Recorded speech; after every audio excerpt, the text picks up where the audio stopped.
안녕하세요. 매일주와 함께 이정규 목사입니다. 안녕하세요. 이성미입니다. 옛날에는요. 60대 이렇게 제 나이쯤 정도 되면은 걱정도 없고 근심도 없고 아무 염려가 없을 것 같았거든요. 근데도 이 나이에 맞는 걱정과 근심이 있더라고요. 끊임없이 있죠. 네, 그러니까 누군가 조언해주고 옆에서 말을 해주면 그게 큰 힘이 되고 위로가 되더라고요. 네, 그런 사람을 멘토라고 해요. 집사님은 멘토 역할을 참 많이 하시죠. 저의 멘토가 사실은 없어서 근데 좀 속상해요. 집사님에게 멘토가 없어요? 네. 저에게도 멘토가 있는데. 누구요? 저는 저보다 선배 목사님이 계세요. 근데 이제 함께 이렇게 교제하고 하면서 많은 거 배우고 이렇게 서로 그냥 함께 그냥 지내는 것 자체가 그냥 행복해서 너무 즐거운 시간들 함께 보내거든요. 사실 속마음을 내놓는다는 게 쉽지 않은 일이거든요. 가장 좋은 멘토가 예수님인데 그런데 우리 주님은 또 좋은 멘토를 붙여주시거든요. 그렇죠. 사람을 멘토를 붙여주시죠. 통해서 상담도 하고 때로 위로도 받고 힘을 얻는 그 대상이 우리에게 정말 필요합니다. 오늘 그런 분이 나오시지 않나. 이분은 청년 사실은 노년 청년들이 할 얘기가 되게 많은데 풀 데가 없었는데 이분한테 다 털어놓는 것 같습니다. 이분은요, 지금 상담가이고 강사이고 그리고 방송에도 출연하시고요. 또 구티비의 노크토크라는 프로그램에서 아주 맹활약을 하시는 이 정도면 누군지 여러분들 아실 것 같은데 그래도 어떤 분인지 화면으로 만나보시죠.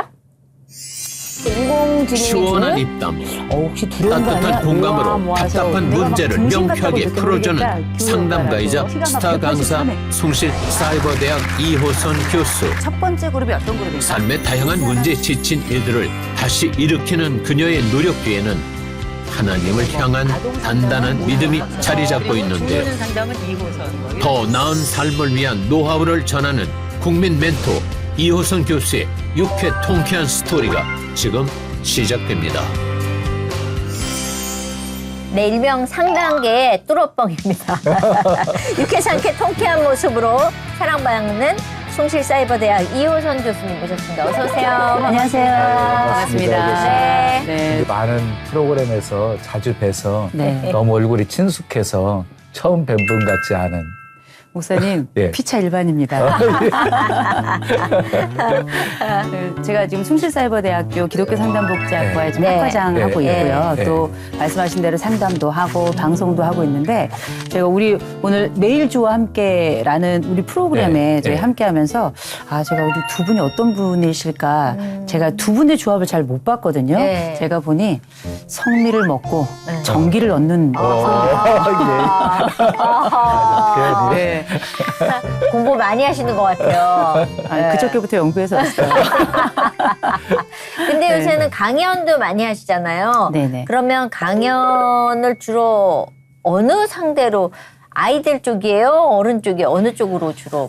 옛날에는 청소년들 대상으로 좀 많이 했었고요. 근데 한 15년 전 정도부터는 보통 이제 부모들 그리고 중장년들을 대상으로 한 강의가 굉장히 많죠. 그래서 제가 하는 강의들 중에는 기본적으로 부모들을 위한 강의는 우리가 많이 아는 것처럼 어떤 방식으로 아이들과 함께 좋은 생애를 만들어 갈 것인가 또 좋은 부모 역할을 할 것인가에 집중을 하고 있는 반면에 중장년들을 위한 강의는 우리가 오래 살잖아요. 요새 재수 없으면 200년 산다 그러는데 오래 사는 세상 속에 어떻게 좋은 삶을 살 것인가 플러스 좋은 어른이 될 것인가.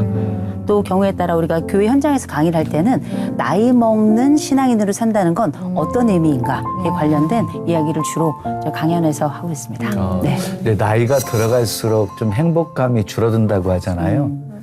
좀 나이 들어갈수록 행복하고 현명하게 좀 나이 들 수 있는 어떤 비결이 있으면 좀 소개를 해주시죠. 우리가 사람마다 조금 다를 수는 있는데 행복감이 줄어드는 사람도 있고 오히려 늘어나는 사람도 있는 것 같아요. 근데 줄어드는 분들은 왜 줄어드나 가만 생각해 보면 긋잖아도 별로 많지 않았는데 나이 들면서 몸이 아프니까 이 행복감이라고 하는 게 우리가 보통 정신이나 심정 영역이라고 생각을 많이 하지만 뭐 우리 다들 나이 들어가면서 경험하게 되잖아요. 뇌 몸뚱이 아프면 만사가 다 귀찮은 그렇죠. 거잖아요. 특별히 노화라고 하는 게 여러 차원이 있지만 몸이 우리한테 미치는 영향이 워낙에 크다 보니 그 행복감이 젊었을 때보다 현격히 줄어든다. 몸 상태가 안 좋은 분들이 되게 많아요. 그래서 제가 보통 나이 들면서 어떤 걸 해야 조금 더 오래 살지만 행복하게 살 수 있을까 관련해서 아주 기초, 그다음에 기본, 그다음에 상급 이렇게 보통 나누어서 강의를 하는데 제가 여기서 딱 기초만 잠깐 말씀드리면 막공나만 저는 꼭 말씀드립니다. 막공나만? 네, 막공나만. 네. 막아라 질병을. 네, 공부해라. 나가라. 만나라. 이렇게 네 가지인데 이 질병을 막는 건 너무너무 중요하죠. 그쵸. 내가 현재 있는 건강 상태를 유지하고 또 향후 우리에게 발생할 수 있는 그 고통의 지점에 가기 전에 미리 예방하는 거 너무 중요하잖아요. 그래서 내가 가지고 있는 건강 상태 알고 영양제도 좀 챙겨 먹고 운동도 하고 너무 중요하고요. 세상이 너무 빨라져요. 공부해야죠. 근데 그 공부가 정보를 향한 공부는 일단 어려워요. 왜냐면 일단 눈이 안 보이고요. 그렇지. 그리고 이제 귀 속으로 통과나 하면 모르겠는데 이렇게 점프를 해서 넘어가니까 생각도 잘 나지 않고 그럼에도 불구하고 저는 새로운 정보보다 사실 잊지 말고 일주일에 한 권이나 혹은 한 달에 한 권이라도 무조건 얇은 책이라도 서점에 가서 읽어라 이렇게 말씀을 드려요. 그건 뭐냐면 기본적으로 내 자신을 위한 돌봄을 위한 공부라고 저는 생각을 하거든요. 우리가 뭐 성경 얘기 많이 합니다만 저는 공자님 얘기를 가끔 해요. 위인지학이란 말이 있고 위기지학이란 말이 있잖아요. 위인지학이란 건 다른 사람을 위한 배움이고 위기지학은 나를 위한 배움인데 우리가 기독교인들이 보면 또 헌신하며 사는 분들은 보면 맨날 남을 위한 배움을 많이 하는데 진짜 자기를 위한 배움이 좀 필요할 때 저는 공부 그중에서도 한 달에 한 권 정도 책 읽는 게 내 자신을 자신 있게 하고 또 눈꺼풀이 벗겨지면서 계속 나를 새로운 브랜드로 만드는데 굉장히 중요한 역할을 한다고 생각하거든요. 그래서 공부하는 거, 그다음에 나가는 거. 이거 저는 이제 뭐 우리 교회 가죠. 또 다른 약속도 있지만 나를 위한 외출이 되게 중요한 때가 나이 들면서 되게 중요한 기능을 한다고 보는데요.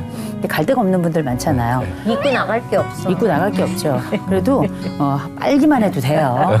그래도 뭐 우리가 바지 위에 팬티 입는 건 아니니까 단정하게만 입고 그리고 나서 뭘 하냐면 갈 데를 한 군데를 내가 정하면 되는 거예요. 정할 데 없다 싶으면은 옆 동네 3번째 전봇대 찍고 오시는 걸로 가는 동안에 세상이 무엇이 달라졌는가 오는 동안에 요즘 사람들은 어떤 변화를 가지고 있는가 이런 것들을 이렇게 관찰하는 기회로 삼는 게 굉장히 중요하고 갔다 오는 동안에 또 운동도 되고요. 마지막 4번째가 이제 만나라인데요. 만난다는 건 요새 왜 뭐 누구누구 만나는 거 다 귀찮아 손절 이런 얘기 많이 하죠. 근데 저는 만나기 싫은 사람 안 만나도 된다고 생각해요. 그러나 내 자신이 살아갈 나를 생각해 본다면 내가 누구인지를 매일 우리가 질문을 하잖아요. 내 자신은 다른 사람의 눈동자의 연합이라고 저는 생각을 해요. 다른 사람에게 비춰진 내 모습이 나의 상당 부분을 또 차지하고 있는 거고 그리고 사람이 나이 들면 자꾸 내 생애 지식, 생애 경험을 가지고 살아가다 보니까 자꾸 자신감이 내 안쪽으로는 커지는 것 같지만 남들은 이걸 고집이라고 부르거든요. 타인을 만나면서 어쩌면 우리는 또 다른 우주를 만난다 저는 생각을 하거든요. 그래서 이렇게 막공나만 이 4가지 좀 기억하신다면 나이 들수록 행복의 정점은 전 모르겠어요. 그러나 내가 가지고 있는 삶의 기본적인 토대는 단단하게 지켜가지 않을까 그런 생각이 좀 듭니다. 그러니까 이렇게 얘기를 들으면 빠져드는 사람이 있는데 이호선 집사예요? 목사예요? 교수라고 불러주세요. 교수님이 제일 편하세요? 목사이기도 하시다며요. 그러니까요. 업이 많으셔가지고 교수님을 만나면 빨려 들어간다 그러잖아요. 뭐든지 털어놓고 싶은 그런 분인데 원래 그러면 전공을 상담학을 하신 거예요? 아니면 다른 데서 갈아타신 거예요? 갈아탔죠. 뭐에서? 제 이름이 2호선이잖아요. 지하철 2호선이죠. 갈아타는 곳이 많습니다. 환승하는 곳이. 저는 원래 대학 다닐 때는 영문학을 했어요. 아 진짜? 왜냐면 제가 영어를 잘하는 줄 알고. 난 영어 너무 잘해. 그래서 영문과를 딱 갔더니 문학을 하더라고요. 이렇게 저는 이게 스피킹이나 이런 걸 하는 줄 알고 갔더니 문학을 하길래 문학을 하는 제가 너무 놀란 게 제 처음에 오리엔테이션을 하잖아요. 네. 제 옆에 앉은 분이 네. 지금 그 경남대 교수하시는 분인데 네, 네. 그분이 저한테 영문과니까 네. 딱 제 옆에 앉아서 저를 보시더니 가시나무 새를 아십니까? 그러는 거예요. 네. 제가 패티김이요? 대답을 했더니 나중에 보니까 소설이 있더라고요. 그분이 졸업할 때까지 저랑 얘기를 안 했잖아요. 말을 안 섞더라고요. 근데 그랬는데 그때 이제 물론 이제 공부하고 그게 저한테 생애에 무슨 영향을 미치거나 그런지 잘 몰랐어요. 그냥 공부니까 그냥 공부대로 재밌게 했었는데 나중에 이제 상담 이렇게 심리를 공부하게 되면서 이 연결 부분이 너무 많은 거예요. 우리가 가지고 있는 뭐 소설이나 시나 아니면은 여러 해석학이나 뭐 기호학이나 이런 것들이 다 공부를 하는 과정에 버릴 게 하나도 없이 너무 연결이 잘 되고 더군다나 내담자들이 가지고 있는 삶의 지경을 제가 모르는 지경을 이렇게 분석할 때도 굉장히 도움이 많이 됐죠. 지금 또 시간이 지났습니다만 그때 많이 놀았습니다만 우리 교수님들 감사드립니다. 그런데 그렇게 하다가 네. 또 성서학도 공부하게 되셨다면서요? 네. 이제 뭐 쭉 이제 생애를 살아가면서 제가 잘했던 공부 중에 하나를 골라라 그러면 저는 영문학도 물론 의미 있는 공부였지만 성수학 너무 좋았고요. 그 뒤로 이제 제가 이제 상담 쪽으로 옮겨가면서 이 성수학을 제가 신약학을 좀 공부를 했었거든요. 네. 신약학을 공부를 하면서 너무 많은 걸 배운 거예요. 그때 제가 이제 히브리어 헬라어를 한 번 더 열심히 공부할 수 있는 기회도 됐고 또 한 가지는 거기서 이제 주석하는 방법을 배워가면서 어떤 방식으로 성경을 볼 수 있는가 또 우리가 가지고 있는 성경이라고 하는 게 여러 차원에서 여러 시선으로 볼 수 있는 학문이구나. 그리고 나만의 성경 해석은 어떻게 할 수 있는가. 그리고 이런 것들이 어떤 의미를 가질 수 있는가. 이런 것들을 제가 이제 성경을 분석하고 해석하고 하는 방법을 성수학에서 배웠는데 이게 또 버릴 게 없더라고요. 이게 신앙인으로서나 아니면 어떤 목회 현장에서 사용하는 것도 너무 좋지만 이게 기독교 상담 영역에선 보통 우리가 이 성경을 어떻게 사용해야 될까 또 이 말씀이 가지고 있는 의미를 어떻게 녹여낼까를 역시 그 고민을 좀 하는데요. 너무 도움이 많이 되는 거죠. 저는 생각에 하나님이 갈 때마다 제 생에 정말 많은 이제 몸의 이사를 많이 했지만 학문 이사도 많이 했거든요. 지금은 뭐랄까 이런 통합의 과정이랄까 이렇게 쭉 하나의 켜로 모여서 치유의 도구로 쓰는데 이 옮기는 여정을 주셨구나 이런 생각이 들어서 하나님이 다 그냥 좋으니까 다 하게 하신 거네요. 그렇죠. 결국은. 그런데 다른 거 공부하다가 성서학을 공부하게 된 어떤 계기가 있었나요? 이게 뭐 어려운 얘기는 아니고요. 네. 저는 별로 생애 간증이 이렇게 많지 않은 사람이거든요. 근데 딱 한 번 교통사고가 났네요. 아이고. 네. 그때가 1996년이었는데 저랑 저희 오빠 옆에 태우고 그다음에 저희 뱃속에 이제 5개월 된 뱃속에 있는 애기 있고 올케 제가 아니고요. 네네. 그리고 이제 올케가 임신 중이었고 또 한 살밖에 조카가 있었고 가다가 대형 사고가 났어요. 차가 이제 폐차가 됐는데 저만 좀 크게 다치고 아무도 안 다쳤어요. 너무 감사한데 제가 그때 하나님께 약속을 했어요. 좀 웃기죠. 하나님이 누가 하라고 한 것도 아닌데 제가 하나님 너무 감사합니다. 내가 하나님을 위해서 뭘 할 수 있을까요? 내가 신학을 다 하겠다고 말씀은 못 드리겠고 하나님을 좀 알아가는 학문을 공부를 좀 해보고 싶습니다. 라고 하고 그때 이제 석사로 성수학을 선택을 하게 된 거고요. 근데 그 전에 저희 어머니가 목사님이시잖아요. 목사님이신데 처음부터 목사님은 아니시고 이제 뒤늦게 목회를 하셨지만 제가 뱃속에 있을 때 저를 이제 서원을 하셨어요. 얘가 커서 뭐가 되든지 간에 하나님의 종이 되게 해달라 대신에 세계적인 부흥 강사가 되게 해달라고 그렇게 이제 기대를 하신 거예요. 지금은 어떻게 세계로는 가니까 그렇게 된 것 같은데 그때 엄마가 저에게 항상 해주셨던 그 말씀이 성인기에 돼서 그게 무슨 의미인지를 알게 된 것 같아요. 그러면서 이제 성수학을 시작하게 된 거죠. 근데 성수학 공부하기를 너무 잘했어요. 우리 이제 어떤 공부할까 고민하시는 분들, 우리 시청자분들 중에 계실 수 있잖아요. MDiv, 내가 목회가 꿈이야. 그래서 그렇게 MDiv 공부하시는 분들도 계신데 저는 성수학은 정말 공부해 볼 만한 학문이라고 생각해요.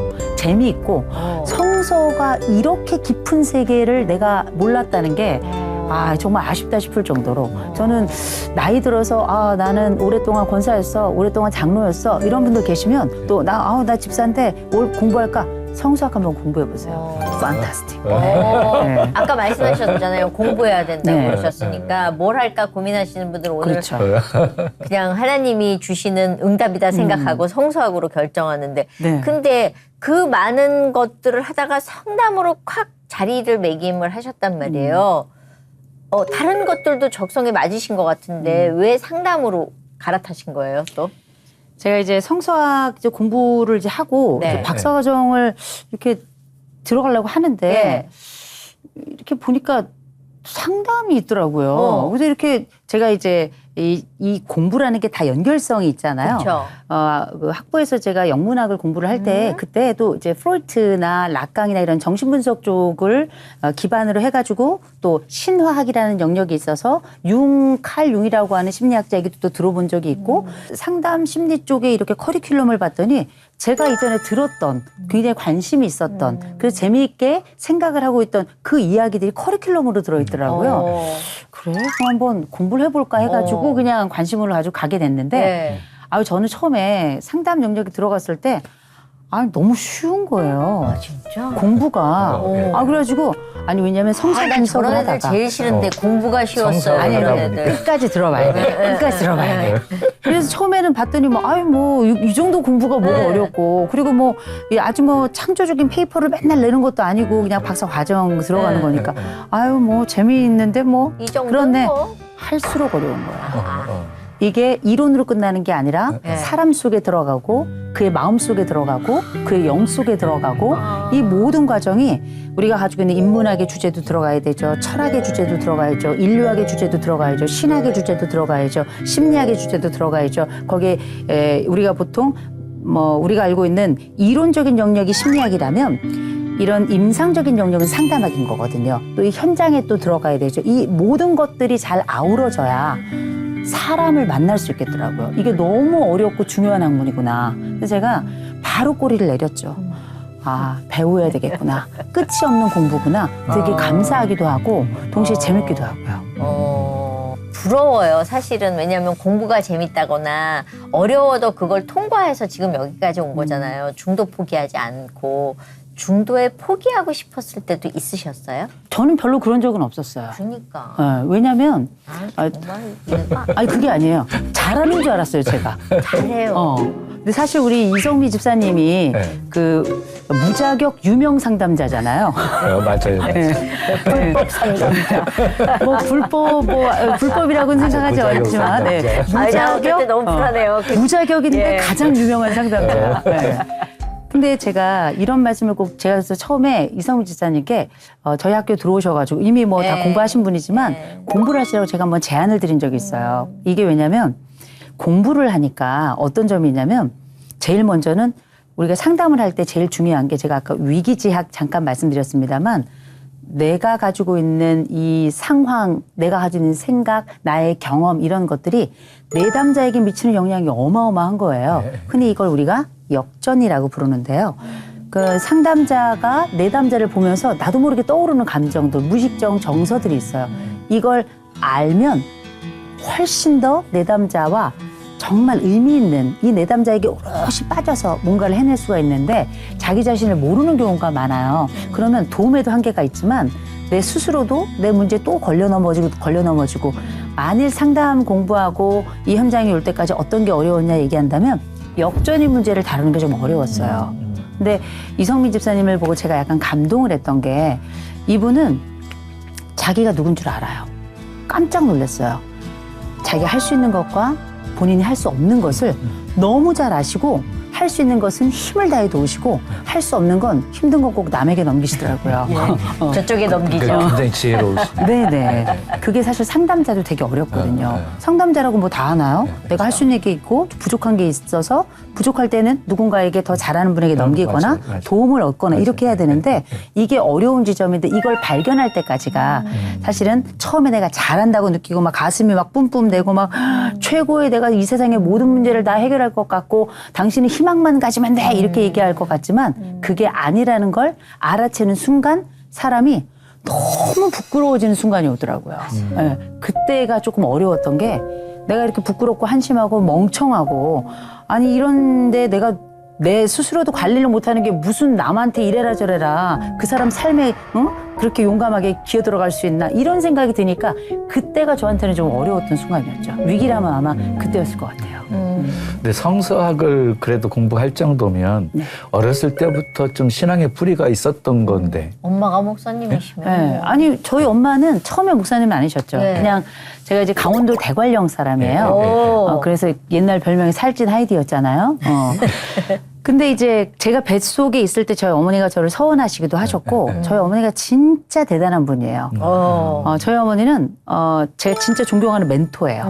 제 멘토인데 저한테 정말 좋은 거를 남겨주셨는데 첫 번째로는 우리가 어떤 상황에 합리적으로 대응하는 게 어떤 것인지를 이제 먼저 알려주셨고 두 번째로는 이제 비만도 함께 물려주셔서 두 가지를 동시에 남겨주시긴 하셨는데 저희 어머니가 제가 기억하기로는 제 머릿속에 기억이 시작된 이래 하루도 가정 예배를 빠뜨리신 적이 없어요. 평생을 매일 가정 예배를 드리셨고 저희 아버지가 안 믿는 분이셨거든요. 30년 만에 자발적으로 교회에 이제 나오셨어요. 지금은 장로님이시거든요. 그리고 저희 어머니가 어떤 특징을 이제 보여주셨냐면 무슨 일이 있어도 학교 가야 되고 무슨 일이 있어도 교회 가야 되고 두 번째 원칙. 세 번째로는 저희 어머니가 정말 작은 교회 있죠. 새로 시작하는 교회가 있으면 거기에 무조건 가셔서 그 교회를 그 전도사님 한 분으로 시작해서 이분 안수받고 목사 되시고 교회가 어느 정도 확장될 때까지 그 교회에서 계속 봉사하시고 헌신하시고 헌금하시고 그러면서 교회를 옮겨 다니면서 계속 교회를 세우셨어요. 그렇게 하면 저도 당연히 이날은 감리교회, 그다음에 그 다음 교회는 뭐 침례교회, 그다음에는 뭐 성결교회, 그다음 교회는 뭐 장로교회 이런 식으로 계속 돌아다니면서 저도 어린 시절 그렇게 예배를 하고 그렇게 엄마와 같이 다녔기 때문에 어머니가 어떻게 하고 그게 교회가 어떻게 성장하고 이 모든 거를 봤잖아요. 그렇죠. 제가 그때는 엄마 때문에 이 교회 끝나고 나면 저 교회 가야 되고 저 교회 끝나면 이렇게 생각을 했는데 시간이 지나고 나니까 이 여자의 사역이 무엇인 줄 알게 된 거예요. 이 여인이 어떤 여자인지. 너무나 중요한 일을 너무나 꾸준히 그리고 나서 거기 가가지고 그러지 않아요. 교회가 쫙 성장하면 말없이 빠져서 다음번에 또 교회 세우시고 말없이 빠져서 다음번에 세우시고 저는 어머니가 그렇게 하시는 걸 보고 저도 겸손할 줄 알았어요, 제가. 저는 별로 겸손하지 않더라고요. 근데 그때 이제 엄마가 하나님이 주신 것을 어떻게 써야 되는지 그때 제가 본 거죠. 그때 저희 엄마가 저한테 하신 게 말씀이 있어요. 가진 것을 헤어보라고. 받은 것을 헤어보라고 말씀하셨어요. 제가 그 말씀을 딱 듣고는 할 말이 없더라고요. 너무 감사하고 은혜롭고 지금도 저희 어머니 오늘 사실 저희 어머니가 수술을 하세요. 수술을 하셔서 기도 중이신데 근데 잘 마치실 것 같고 아주 뭐 큰 수술은 아닌데 그래도 이제 고령이셔가지고 제가 볼 때는 그 수술 마치시면 또 돌아다니시지 않을까 그런 생각을 해봅니다. 받은 것을 헤어보라 이 말씀이 너무 귀한 게요. 받은 것을 헤어보면 감사 속에 살아갈 수밖에 없는 거거든요. 그러면 모태신앙들은 우리는 이렇게 이게 심하거든요. 들어와서. 근데 모태는 이렇게 잔잔하다는 얘기를 들었는데 괜찮으셨어요? 어느 쪽이에요? 잔잔한 게 아니고요. 아무 생각이 없어요. 모태신앙들은 그냥 원래 그런 삶이기 때문에 그냥 뭐 우리가 보통 왜 항상 기후가 일정한 데 가면 그분들은 옷이 한 가지잖아요. 그렇죠. 말레이시아 이런 데는 거의 평균 기온이 비슷해가지고 옷이 별로 안 팔린다 그러잖아요. 뭐 기뻐도 그런가 보다. 슬퍼도 그런가 보다. 그리고 이제 성장하면서 뭐 병이 났어 뭐 이런 것도 물론 보고 또 아니면 뭐 방언이 터졌어 이런 경험도 하죠. 하지만 그때는 이제 뜨거울 수 있지만 금방 또 그냥 미지근해요. 대신에 변함은 없죠. 그렇죠. 그런 이제 힘도 있고 대신에 이렇게 업다운이 없다 보니까 약간 내가 신앙인으로 살아있나 이런 느낌은 또 좀 없는 게 있는데요. 저는 이렇게 막 업다운이 있어서 살아있나 이러고 싶진 않아요. 그냥 요대로 갔으면 좋겠어요. 좋아요 저는. 그런데 이렇게 상담하다 보면 내가 상처받은 경험들이 좀 있고 아픔을 조금 아픈 사람들 헤아리는 마음이 있어야 그렇죠. 상담이 잘 되잖아요. 혹시 성장하는 과정 속에 그런 아픔 상처 같은 건 없었어요? 저는 하나님이 저한테 주신 몇 가지 선물이 있어요. 첫째, 기억이 잘 안 나. 기억이 잘 안 나고 두 번째로는 저희 어머니가 저에게 주신 선물이자 하나님이 주신 선물인데요. 상황을 긍정적으로 보는 그런 시선을 저희 어머니한테 배웠어요. 그럴 수 있다. 그리고 이보다 더 할 수도 있다. 할 말이 없어요, 그러면. 그렇죠. 네. 이럴 수 있다. 근데 이보다 더 할 수도 있다. 근데 너는 이보다는 덜 하다는 거 아니에요? 그렇죠. 그래서 그렇긴 한데 저는 상담하면서 제가 가지고 있는 긍정적인 시선은 경험이 없다기보다 전 해석의 능력이라고 저는 생각을 하고요. 그리고 제가 이제 상담을 한다는 게 사실 뭐 세상의 모든 경험을 하는 건 아니잖아요. 그렇죠. 그 다른 분들의 경험을 보면서 전 상상을 되게 많이 하는 편이에요. 저는 하나님이 인간에게 주신 능력이 전 세 가지가 있다고 늘 맨날 강의하는데요. 첫 번째가 상상력이고 공감력이고 성찰력. 이렇게 세 가지를 보통 제가 얘기하는데 이 세 가지가 다 합치면 저는 이건 상상의 능력이라고 전 생각을 해요. 그래서 내담자를 이렇게 들으면 그분들이 다 살아있는 인간 문서니까 걸어서 들어와서 자기 삶을 책 넘기듯이 그렇게 얘기를 하잖아요. 그 안에 희노애락도 있고 뭐 삶과 죽음 사이를 오가기도 하고 막 그럴 때 그럼 상상을 하게 되죠. 상상을 하면서 그 상상이라는 건 결국은 그분들 삶에 제가 들어가는 거잖아요. 그러면서 저도 간접 경험을 이제 하거든요. 제 경험이 일천함에도 불구하고 상담의 영역은 제가 신앙 경험을 뜨겁게 물론 저도 방언 경험 뭐 어렸을 때는 약간 희한한 경험도 있긴 있었어요.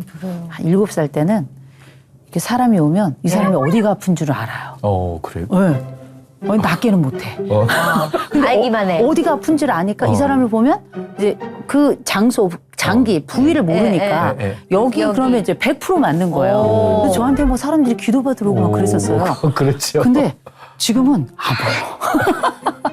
대신에 하나님이 상담이라는 것을 통해서 어른의 말로 누군가를 만날 또 하나의 치유의 방법을 주신 것 같아요. 그래서 제가 보았던 그 생애의 수많은 사건들과 사람들과 그 사람들 속에서 하나님이 제게 주셨던 그런 기억들이 어쩌면 신앙이 업다운을 겪고 있는 분들과 함께 할 때에도 또 특별히 이제 신학을 제가 하고 뭐 이제 성수학만 한 게 아니라 제가 또 MDiv 하고 하면서 우리가 가지고 있는 여러 영역들과 상황들을 하나님이 어떤 사람의 입을 통해서 어떻게 해석하고 어떻게 보여주시는지 그런 경험들을 좀 할 기회가 있었어요. 그게 상담할 때 너무 도움이 되는 거예요. 너무 감사하고. 제가 한번 이정기 목사님 그 전에 그 라디오에서 모 라디오에서 이렇게 설교하시는 게 한번 나오더라고요. 그랬어요. 네, 라디오에 지나가서 들었는데, 들었는데 그때 이제 해주신 말씀 한 구절을 제가 들으면서 이분이 너무 좋은 말씀을 하시네. 그런데 제가 딱 상담을 갔는데 이 내담자의 상황이 이 말씀하고 너무 잘 맞는 거예요. 중요한 건 그 말씀이 기억이 안 나요. 그런데 그분에게는 이게 너무 찰떡이었던 거예요. 그랬어요. 그분을 살리기 위해서 하나님이 그때 이정기 목사님 그 말씀을 저한테 들려주신 거죠. 또 사용하셨네. 제 것이 아니어도 치유가 되는 거죠. 그래서 제 신앙 경험이 아니어도 누군가와 만날 수 있고 제가 가지고 있는 것이 부족해도 제 2의 시선, 제 3의 손길을 통해서 하나님은 내담자들과 함께 하신다는 걸 경험을 많이 하죠. 그런데 이제 특히 상담 중에서도 노인 상담에 좀 집중하시잖아요. 네네. 노인 상담에 집중하게 된 어떤 이유가 있으신가요? 그래도 사연이 있잖아요. 제가 결혼한 거 아세요? 네, 결혼을 했잖아요, 목사님. 결혼 누구랑 했는지도 알아요. 누구랑 했는지도 아시죠. 근데 결혼을 하고 난 다음에 제가 정말 감사하게 이제 임신을 했어요. 임신을 하고 이제 출산을 했어요. 출산을 딱 해가지고는 이제 그 애 낳고 좀 이따 이제 친정으로 갔어요. 친정으로 가가지고 이렇게 이제 몸을 이렇게 풀면서 이렇게 했는데 밤에 1월 한겨울 눈이 정말 강산같이 와 있는데 그때 새벽 4시에 누가 저희 집 친정 문을 막 두드리는 거예요. 누군가 봤더니 저희 어머니가 그때 교회를 하고 계셨는데 지금도 교회를 하고 계시지만 엄마 교회의 권사님이 맨발로 1월에 80이 넘은 분이 와서 막 문을 두드리는 거예요. 그래가지고 무슨 일이가 싶어가지고 얼른 이제 저희 엄마가 이제 문을 열어드렸죠. 들어왔는데 이분이 막 입술 새파랗게 들어왔는데 여기서 이렇게 맞은 흔적이 막 장난이 아닌 거예요. 요는 얘기를 이제 말씀을 좀 들어봤더니 이 남편이 그때 이 권사님이 81세, 남편이 82세. 근데 이 두 분이 같이 사시면서 이 남자 어르신이 성관계를 너무 즐겨 하시는 분인 거야. 너무 간절하신데 안 하겠다 그러면 나가서 연탄 집게 갔다가 때리고 그날은 장작을 들고 와서 때리더래. 이불을 뒤집어 씌워놓고 장작을. 이날은 맞으면 죽겠더래요. 그래가지고 도망을 나와가지고 그 다리가 아픈데도 불구하고 80이 넘어서 그 눈길을 걸어서 뛴다고 생각해보세요. 근데 이게 생명이 막 위급에 달려있으니까 눈길을 뛰어가지고 1km도 넘어요. 거기로 오신 거예요. 그래서 이 말씀을 들어보니 그게 2001년이죠. 야, 그때 뭐 말씀을 딱 들어보니까 야, 이건 뭔가 싶은 거예요. 제가 상담을 공부를 했지만 전혀 몰랐던 세상이. 그렇죠. 그래가지고 아, 이건 아니다 싶어서 저희 엄마 아버지의 삶은 어떤지를 또 물어보게 됐어요. 근데 저희 부모님은 야, 너 이런 소리 한번 안 하고 같이 사셨던 분들인데 저희 아버지 이제 아프시면서 시골 이제 내려가셔서 거기서 이제 또 목회를 본격적으로 시작하시고 그러면서 두 번만 딱 살게 되시면서 야, 니네 아버지가 전과 같지 않다 이런 얘기를 이제 하시는 거예요. 왜냐하면 저희 아버지가 원래 부처님 가운데의 토막 같은 분이에요. 인간 예수. 그래서 가족은 싫어하고 남은 좋아하는. 싫어한다기보다 남한테 너무 잘하는 분인 거죠. 목회에는 최적화되어 있는 분인 거죠. 그래서 이 내 부모님의 부부 이야기도 자식에게 말 안 하지만 뭔가가 있구나. 엄마한테 아버지한테도 여쭤봤더니 이 부부간에 어려움이 또 있으셨더라고요. 그러면서 내가 몰랐던 노인들의 삶은 우리가 생각하는 그 삶이랑 다르구나라는 걸 제가 알게 된 거예요. 말하지 못하고 말할 수 없는 이야기가 너무 많다는 걸 알고 그때부터 인터뷰를 하고 돌아다니기 시작한 거죠. 그랬더니 이게 완전히 다른 세상인 거예요. 그때부터 아, 노인 상담이 필요하구나. 그래서 제가 이제 여러 기관들을 뒤져봤는데 노인 상담을 하는 곳이 없는 거예요. 그때는 더 그랬죠. 아예 없었죠. 네, 아예 없었죠. 그래서 아, 이게 필요한데 없어? 그건 제가 해야 되는 거잖아요. 내가 봤을 때 너무 필요한데 이게 없다고 생각이 들면 이건 제가 해야 되는 거라고 전 생각이 들더라고요, 마음에. 그래서 이제 박사 논문을 노인 부부와 관련된 걸로 쓰고 그리고 나서 박사를 받자마자 바로 노인 상담이라는 책을 쓰고 그리고 우리나라에서는 아마 그 본격적으로 개인 상담소로 한국 노인 상담 센터라는 게 처음 열리게 되죠. 그게 이제 2005년도예요. 그러면서 그때부터 하는데 상담은 노인 상담만 하지 않아요. 우리가 노인의 이야기는 그 자식들의 이야기이기도 하고 또 요새는 또 손주들의 이야기이기도 하고 그래서 보통 노인 상담은 노인에 대한 상담도 있고 노인을 위한 상담도 있고 노인에 의한 상담도 있거든요. 노인을 위한 상담은 이제 정말 어르신들을 위한 우리가 알고 있는 노인 상담. 노인에 대한 상담은 그 가족들이 우리 아버지가 우리 어머니가 노인에 의한 상담은 어르신들이 직접 상담자가 되어서 활동하시는 이런 건데 그러니까 이렇게 하다 보면 이 얘기는 뭐냐면 요람에서 무덤까지 다 상담이 연결돼 있거든요. 중년 상담 따로 없고 노년 상담 따로 없는 거거든요. 그러나 그럼에도 불구하고 주로 많이 하는 상담은 그 옛날에는 아동 청소년을 많이 했다면 그 뒤로는 이제 교육 부모 상담하고 그 다음에 중장년들을 위한 상담들을 이제 많이 하게 된 거죠. 그런데 이제 제가 목회를 해오면서 네네. 상담은 모두에게 다 필요하구나 하는 생각이 들어요. 아이는 아이들대로, 네네. 중고등부 학생들은 학생들대로, 청년들대로, 네. 노인은 노인대로. 그런 상담들이 굉장히 필요하다고 생각해요. 네. 근데 이제 특히 노인들 상담하시다 보면 어려운 점도 좀 많이 있으셨을 것 같은데. 징글징글하게 많아요. 말 잘 안 들으실 것 같은데. 아니 그래도 현장에 오시는 분들은 네. 괜찮은 거예요. 진짜 심각한 분들도 현장에 안 오세요. 근데 현장에 딱 오셔서도 초기 상담할 땐 특히 이제 제가 젊잖아요. 근데 다행인 건 제가 옛날부터 노안이었어요. 지금이 최강 동안이거든요. 제가 17살 때 처음으로 아줌마 소리를 들었어요. 노사연 씨 이후로 처음이에요. 그리고 이제 21~22살부터 이제 흰머리가 나기 시작해가지고 저는 다 염색한 거거든요. 그래서 저희 남편이 결혼했을 때 이건 사기다. 뭐 사기 결혼이다 막 그랬는데 어렸을 때부터 저는 젊은 사람들보다는 나이가 든 사람들하고 저 편안했고요. 그런데 어쨌든 그래서 노인 상담을 딱 시작을 했는데 어르신들하고 막상 딱 상담의 영역에서 만나는 건 내가 이 어른들을 좋아하는 거랑 또 다른 문제잖아요. 딱 왔는데 일단 너무 젊어. 제가 너무 젊고 그러니까 어떻게 딱 들어와서 아니 노인 상담 딱 들어왔는데 어떻게 너무 젊어. 이렇게 눈이 그래? 저게 뭘 하겠나. 뭘 알겠어. 이런 그 눈빛이 보이고 그렇죠. 또 한 가지는 이 어르신들이 어떤 상담이 진행되려면 우리가 무료 상담도 있지만 이게 유료 상담인 그렇죠. 경우가 있잖아요. 유료 상담의 경우는 본인들이 직접 내지 못하시면 가족들이 내야 되는데 가족들이 호의적이지 않아요. 그냥 아유 뭐 이러다 돌아가시겠지. 왜 그런데 가셔가지고 우리까지 그렇지, 피곤하게 그렇지. 만드시냐고. 그냥 사시지. 다 나이 그렇죠. 들어가지고 무슨 쓸데없이 상담을 받으신다 그래요. 그렇죠. 여태껏도 잘 살아오셨는데 차라리 이거지. 상담 안 해지 재혼해라 그렇지, 이렇게 얘기를 할 그렇지. 정도였으니까. 세 번째로는 이분들이 이제 막상 상담을 하면서도 이게 인생의 생활 관성이라는 게 있잖아요. 늘 살아오던 대로 살아왔고 상담이라는 걸 처음 들어보니까 삶이 잘 빠르게 변하지 않으니 이분들이 조급증이 나서 믿음이 떨어지는 거예요. 근데 우리가 70년, 80년 삶이 어떻게 하루아침에 손바닥 바뀌듯이 바뀌겠어요. 못하죠. 하나씩 바꾸어가면서 예. 삶의 부분들이 전체 속에 이렇게 스며들게 하면서 환경까지 이렇게 아우르게 되는 거잖아요. 그런 한두 번에 딱 약 먹고 진통제 먹고 딱 괜찮아지는 이런 걸 생각을 하셨던 거죠. 아니면 우리가 갑자기 뭐 시각장애인이 눈을 떴어 하는 것처럼 그런 거죠. 앉은 분이 일어섰어 이런 거 이런 드라마틱한 변화를 원하시니까 처음에는 욕하고 가신 분도 계셨어요.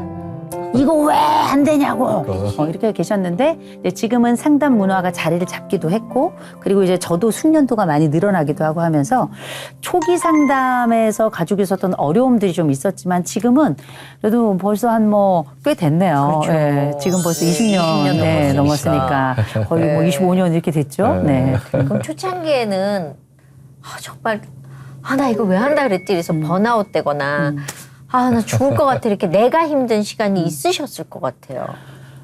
힘든 시간이 당연히 있는 게 상담은 뭐 다 아시겠지만 소진이 너무 많이 돼요. 너무 많이 뺏기잖아요. 소진이 너무 많이 되는데 이게 소진이 된 다음에 예를 들어서 이분들이 좋아지고 그다음에 이런 모르겠는데 노인 상담의 특징이 있어요. 상담을 받으시다가 돌아가시기도 해요.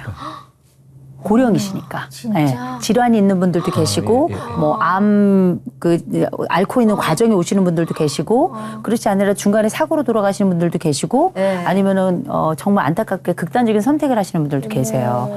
이제 이런 일이 생기면 어떤 일이 생기냐면, 머리하고 몸이 이렇게 떨어지는 경험이 있어요.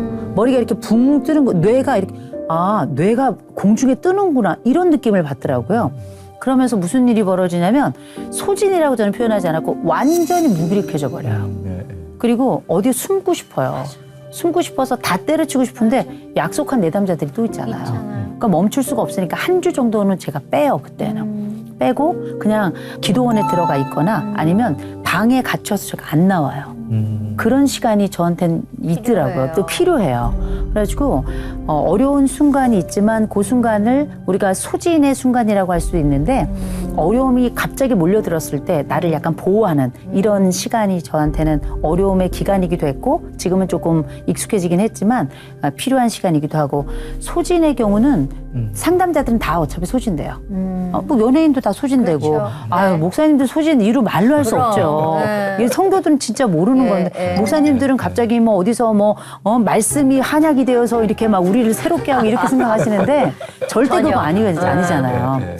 근데 이제 소진은 당연히 일어나는데요. 저는 지금은 소진을 다루는 능력은 생겨났어요. 이게 참 좋은 것 같아요. 오랫동안 뭔가를 한다는 건. 근데 저는 일주일에 옛날엔 정말 풀로 상담을 했어요. 죽겠더라고요.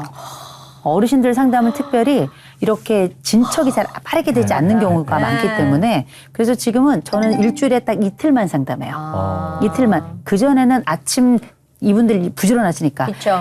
6시 상담부터 시작해서 새벽 2시 상담까지였어요. 그때는 정말 힘도 좋고 저는 뭐 4개 샘 솟는 정열 막 이런 거였어요. 그래서 막 사명감에 막 불타가지고 불이 많이 꺼졌어요. 대신에 잔잔하지만 꾸준하고 안정적인 불이 저한테는 지금 있는 것 같고요. 그래서 일주일에 2번 정도 상담하면서 일주일에 2번 하면 어떨 땐 상담이 하고 싶어지기도 해요. 네, 그래서 그러니까 이제 번아웃을 조금 피할 수 있는 방법은 너무 올인하는 사역이 아니라 그렇죠. 좀 사역 속에도 쉼이 필요하다는 말씀인 거지. 쉼을 많이. 그것도 많이. 그러면 이게 이제 뭐 우리 다들 매일같이 정말 달리기 하듯 살아가시는 분들, 우리 시청자 여러분들 중에 우리 지금 구TV를 보고 계신다면 맨날 일상을 달리기처럼 살아가시는 분들이 많으실 거예요. 그렇죠. 그런데 그게 교회에 대한 헌신이든 내 삶에 대한 헌신이든지 간에 이 항상 노래도 쉼표가 있어야지 아름다워지잖아요. 이 호흡을 주는 게 되게 중요한데 내가 너무 바빠 그럴 땐 내 삶의 계획표를 바꿔야 되는 거예요. 그래서 저는 이거 바꾸기가 너무 어렵더라고요. 그쵸. 너무 어려웠는데 네. 두 가지 이유로 좀 바꾸게 되더라고요. 네. 하나, 아프니까 저절로 바꾸게 되고요. 네, 그렇죠. 두 할 수 번째, 없으니까 예. 그거는. 그리고 두 번째로는 욕 먹으니까 저절로 줄이게 되더라고요. 저희 왜 남편이 이걸 먹어요? 이렇게 살면 죽는다. 가족을 위한 삶이 없었거든요, 제가. 그랬는데 지금은 가족하고 지내는 시간이 많이 늘어났고 그리고 저도 이제 갱년기를 겪고 있으니까 몸 관리 또 이게 약간 심장 문제도 있고 그래서 일주일에 2번 하는데 너무 좋아요. 충분히 좋은 상담을 또 하게 되고요. 네. 남편이랑은 어떻게 만나시게 됐어요? 제가 쫓아다녔어요. 그래? 보통 남자가 여자를 쫓아다니는데? 그런 생각을 버리세요. 그래요? 옛날 사람. 그럼요. 네.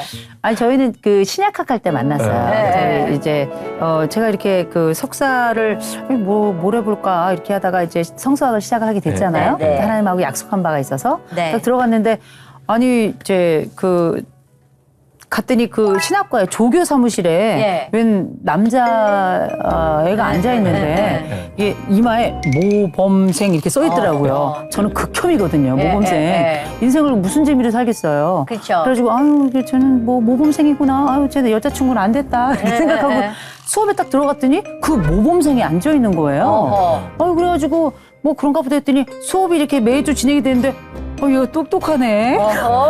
그러면서 너무 또 친절하고. 그래가지고, 아유, 뭐, 그런가 보다 했는데, 그때는 이제 그 양반한테 애인이 있었고, 애인이 있었는데도 너무 마침 헤어지더라고요. 그래가지고, 뭐, 어떻게 제가 또 이제. 기회를 놓치지 않으셨구나. 예, 제가 또 이렇게 상담에 대한 또 역량도 있는 사람이었으니까. 그래가지고, 이리 와봐. 힘들었지. 그랬더니 보니까, 그래, 그럼 나랑 사귈까? 연하예요? 예, 이제 저보다 나이가 좀 어리죠. 예.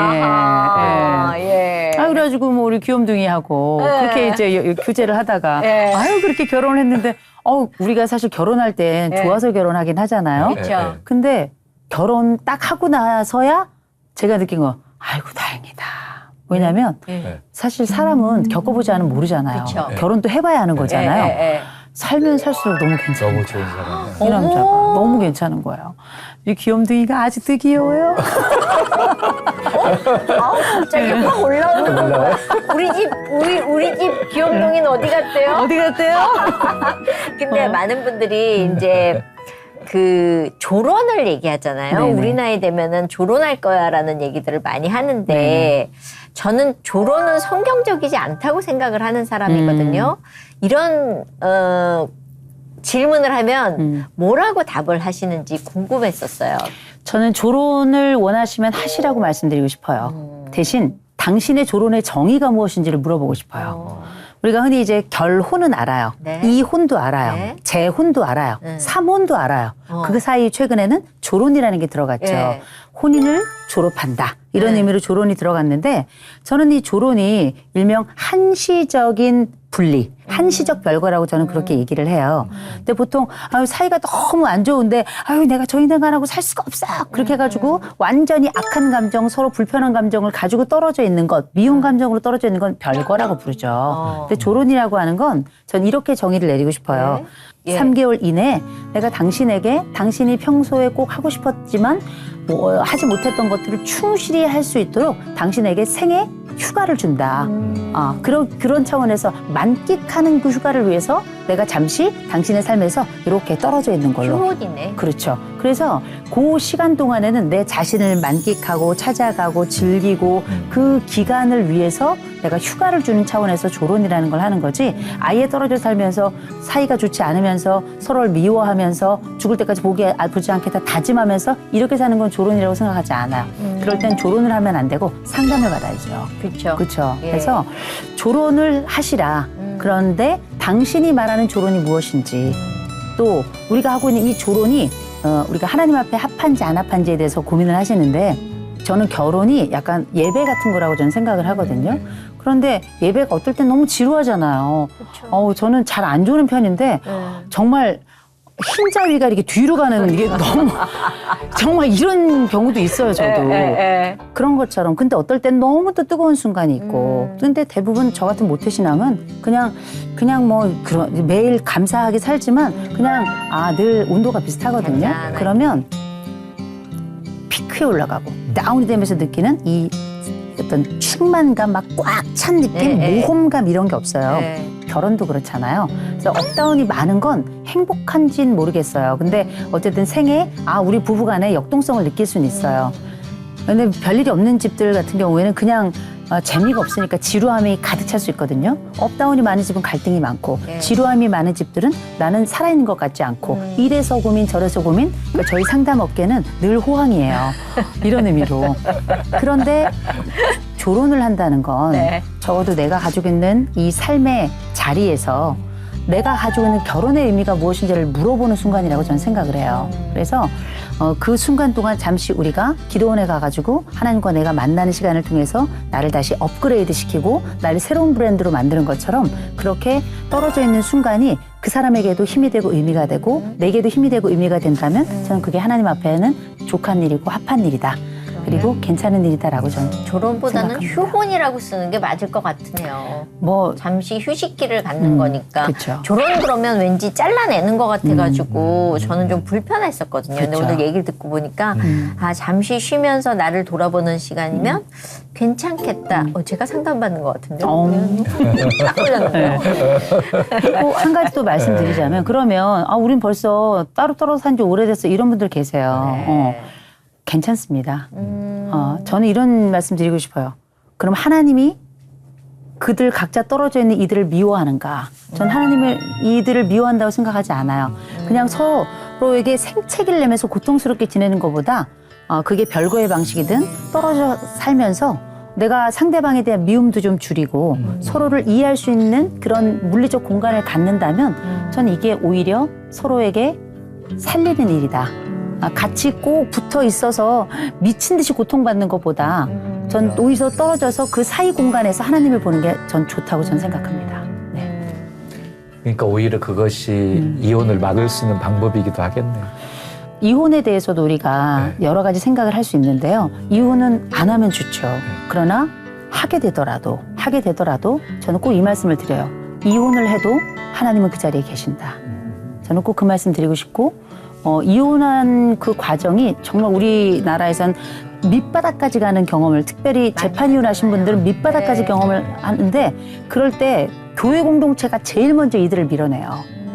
그래서 저는 2중, 3중으로 사회적으로 고통받고 개인적으로 고통받고 심지어 교회 공동체에서 고통을 받는 게 이혼의 사건이라고 저는 생각을 해요. 전 그래서 이분들이야말로 가장 위로해야 될 대상 또 하나님이 가장 함께해야 될 대상이라고 생각해요. 왜냐하면 이혼해서가 아니고요. 상처받았기 때문이에요. 그렇죠. 예, 그래서 우리 주변에 이혼하신 분들 계시고 또 지금 현재 우리 시청자 여러분들 중에도 이혼하신 분들 계실 텐데 하나님은 늘 그 자리에 계시다라는 걸 꼭 말씀드리고 싶습니다. 변함없이 사랑하신다. 네. 이렇게 귀염둥이하고 사시면 아이들도 되게 귀염둥이의 아이들이니까 귀엽겠네요. 속은 무지 썩이죠.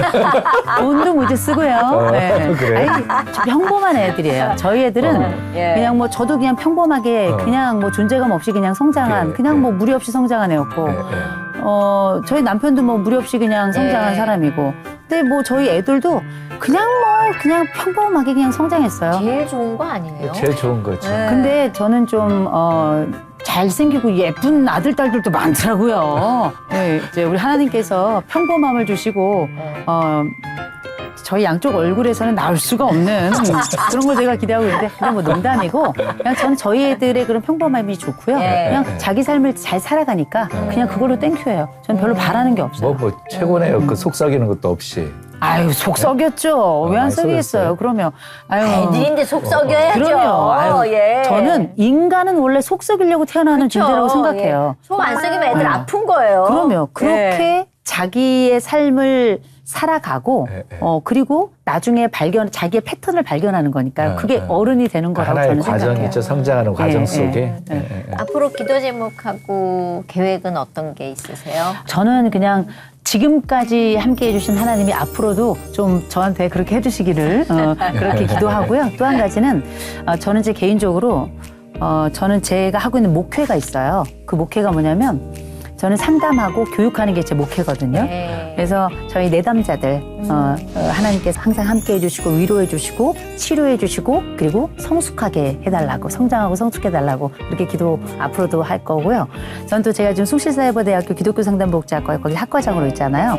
저희 학생들이 750명이에요. 그 많네. 이분들이 다 목사님들, 사모님들, 선교사님들, 또 집사님들, 뭐 하고 장로님, 뭐 권사님, 교회에서 다들 열심히 그리고 하나님에 대한 치유를 간절히 사모하고 자신도 치유받고 다른 분들도 치유하고자 하는 분들의 모임이거든요. 저는 이분들에 대한 전 사명감을 가지고 있어요. 진짜 잘하려고 애쓰고요. 그리고 이분들이 교회 현장에 들어가셔서 저는 이 교회 현장의 새로운 치유자로 다시금 교육받아가지고 들어간다고 생각하거든요. 그래서 저는 이분들 잘 교육하고 이분들이 한 분도 빠짐없이 하나님의 치유자가 돼서 세상 속에 가서 새로운 세포를 만들어내는 신앙의 마데카솔이 됐으면 좋겠다.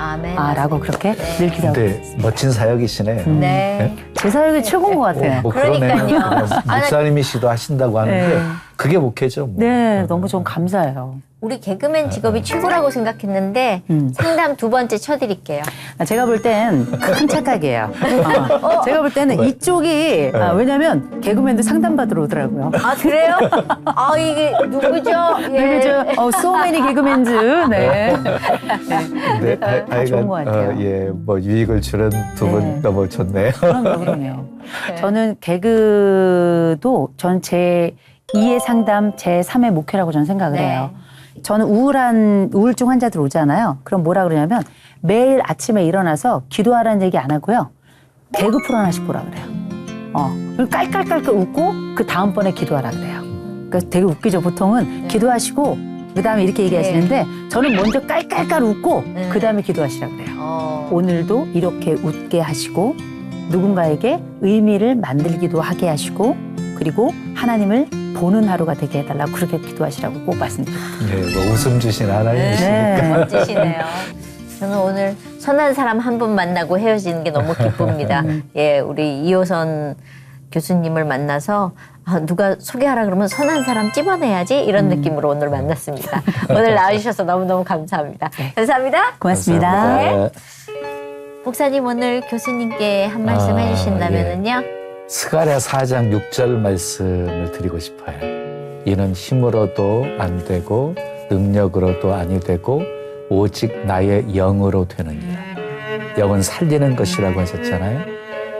늘 성령의 도우심 힘입고 수많은 사람 살리는 그런 멋진 사역이 되었으면 좋겠습니다. 네, 오늘 여기까지고요. 저희 다음 시간에 또 오겠습니다. 감사합니다. 감사합니다.